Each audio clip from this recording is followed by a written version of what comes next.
Veliki vrteč vrh, kako ga nazivaju lokalci, ili ti straža. I lep doček jednog domaćina ovdje srdačnog, malo popričali.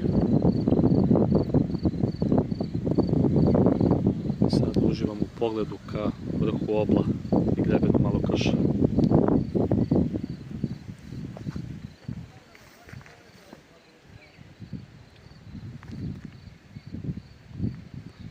Ovaj greben pravo je Beli Jovan, takozvana Bukova glava, i ovo ovamo prostranstvo zeleno je nacionalni park Đerdap. Danas je jako lep dan, mada se polako kvari vreme. Da, vidim. Mislim da se spela neko nevreme, tako da ćemo polako natrag.